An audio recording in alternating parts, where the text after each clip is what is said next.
Pamela, thanks for joining us at the Rio Convention's Pavilion today. 20 years since the Earth Negotiations Bulletin, of which you are executive editor, was formed. What do you look back on in those 20 years? What has the Earth Negotiations Bulletin achieved? We have brought, do you want me to hold it or what? Okay.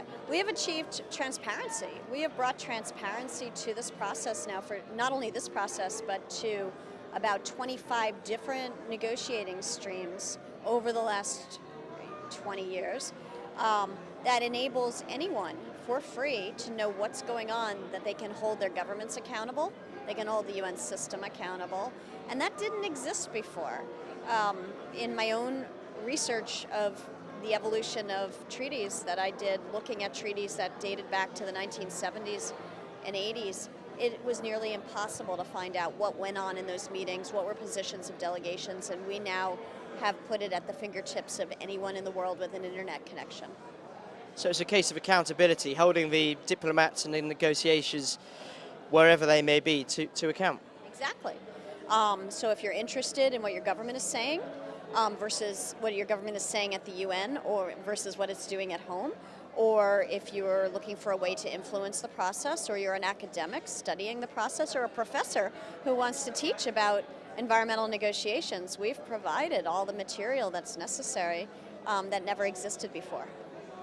And there are plenty of media publications. I'm from the UK and I think about The Guardian, who do cover the environment fairly comprehensively, but you are the only, it seems to me, organisation that do this with such a heavy degree of commitment and, you know, throughout the year. What sort of responsibility does that put on your shoulders? A lot. We're trying to maintain objectivity, that we do not take a particular position, even though we as individuals may have very strong positions. We can't put it forth in the bulletin, or otherwise we lose our strength, which is to provide an objective snapshot of what is happening each day at these negotiations.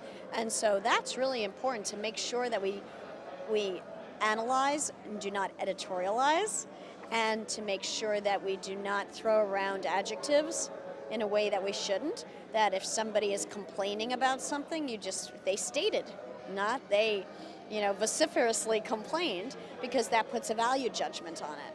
And so that's very hard, is to keep that objectivity and neutrality. Mind you, nothing in the world is ever purely objective. I always argue that, we make a subjective choice on what we put in the daily, 1,800 or so words that we have. However, but we try to present it in a way that's fair, and that's not easy to do sometimes. Okay, well, in your other position at Manhattan College, I might just ask you to editorialize.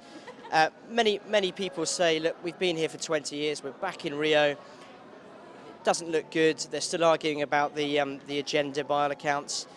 Have we actually achieved anything in 20 years, or are we still at square one with the developed world on one side and the developing on the other? It depends on what your definition of achievement is. Everybody can look at things differently.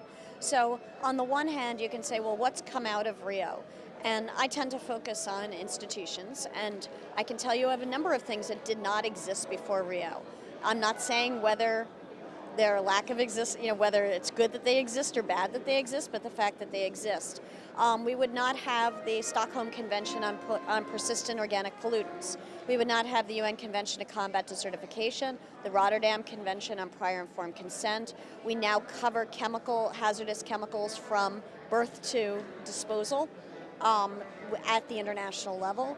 And are now starting to deal with heavy metals in terms of mercury, which is something else that the whole UNEP Chemicals program really emerged out of Rio. The fisheries agenda, while we're still seeing an incredible depletion of fish stocks, regrettably, we're also seeing an increase in ways in which to improve international cooperation in managing them. That all came out of Chapter 17 of Agenda 21. The recognition of small island developing states for their unique vulnerabilities, both for climate change as well as for oceans and other areas, came out of Agenda 21. While the Commission for Sustainable Development is evolved into a less than stellar institution, before Rio 20 years ago, we had no forum at the UN where we could deal with all three pillars of sustainable development at the same time.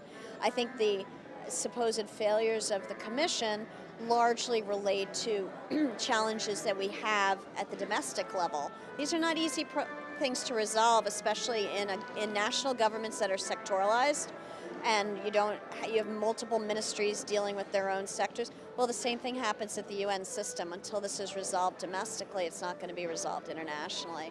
But we also have seen, since then, the evolution of the climate change regime, the evolution of the biodiversity regime. We are in the Rio Convention's Pavilion.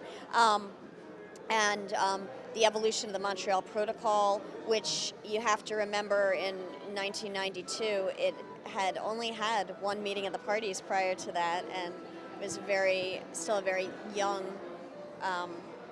multilateral environmental agreement. And then in terms of other issues, it brought the issue of sustainable production and consumption onto the international stage where it had not been before. And while we're still hoping here, 20 years later, to adopt a framework of programs on it, we wouldn't have even gotten this far in having something ready to go 20 years ago. So, you have to, yes, you can say the environment is no better off today, in fact, worse off today than it was 20 years ago. But you also remember this is not an environment conference, it's a sustainable development conference. So where are we in terms of economic development? Where are we in terms of social development, and how it all comes together? So it's a lot to ask for. And a final one on the ENB. Can you cope with the proliferation of new medias, of people tweeting, of people blogging? 20 years ago it was a different world. Now there's so many different organizations out there. Can you carry on? I think we can carry on because we continue to evolve as well. And that under Kimo's leadership, we now have an app, we've been tweeting, we have, in addition to our web presence, we have our listservs, we have our ways of getting the information out, and we're a trusted source. And that people, I think, keep coming back to us because they know that if they want to get the lowdown of what's going on, just if you want an example, during the final 72 hours in Durban, I was in New York, and I was following the negotiations. I had on my screen the web feed from the conference, so I was watching what was going on. I had our internal Skype discussion, which was our writers Skyping about what's going on. And then I had the Twitter feed for anything hashtagged for the Durban meeting.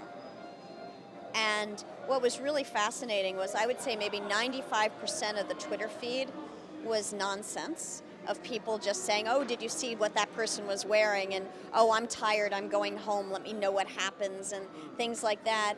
And then actually watching what someone said and versus what was tweeted about it and how accurate the tweets were, I found that it was really a lot of noise. And that watching the noise is fun and entertaining. But if you really want to know what's going on and they don't have a live web feed, I would come back to what we're producing, and then you know what's going on.